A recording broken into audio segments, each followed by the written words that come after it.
Assalamualaikum warahmatullahi wabarakatuh. Saya Naila Lidayah di sini akan menjelaskan salah satu materi akhlak tercela, yaitu riya. Riya adalah mengerjakan suatu perbuatan atau ibadah untuk mendapatkan pujian orang lain, bukan karena Allah semata. Orang riya tidak ikhlas dalam beramal. Ia senantiasa pamer dan cari perhatian supaya mendapat pujian, sanjungan, dan pengakuan. Untuk riya ada dua macam, yaitu riya dalam niat dan riya dalam perbuatan.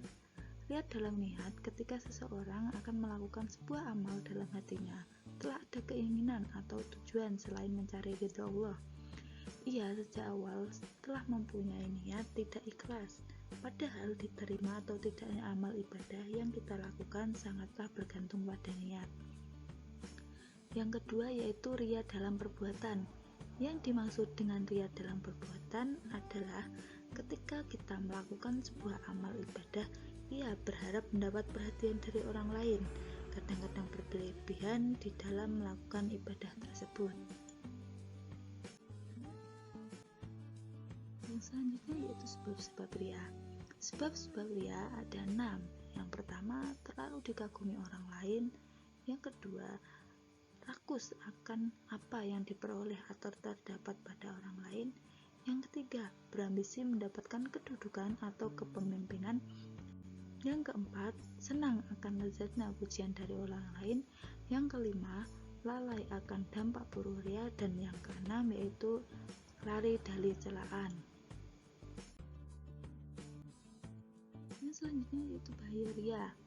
Riya dapat menimbulkan bahaya. Beberapa bahaya antara lain yaitu muncul rasa tidak puas terhadap apa yang ia lakukan. Yang kedua, muncul sikap kepura-puraan. Yang ketiga, akan merasa hampa dan kecewa dalam batinnya apabila perhatian atau pujian yang diharapkan ternyata tidak ia dapatkan. Yang keempat yaitu terkena penyakit rohani berupa gila pujian atau gila hormat. Dan yang terakhir, bisa menimbulkan pertengkaran apabila ia mengungkit-ungkit kebaikannya terhadap orang lain. Lalu bagaimana cara kita menghindari sifat riya? Cara menanggulangi penyakit riya ini, yang pertama memfokuskan niat kita, ibadah kita, bahwa ibadah kita hanya untuk Allah Subhanahu wa Ta'ala. Yang kedua, menghindari sikap suka memamerkan sesuatu yang kita punya, karena pada hakikatnya yang kita punya itu hanyalah milik Allah Subhanahu wa Ta'ala.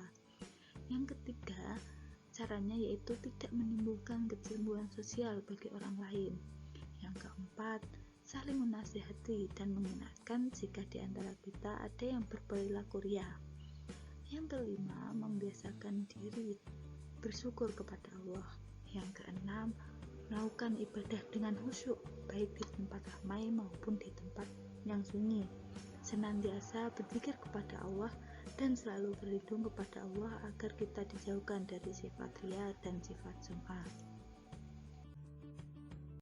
Demikian apa yang dapat saya sampaikan, kurang lebihnya mohon maaf. Wassalamualaikum warahmatullahi wabarakatuh.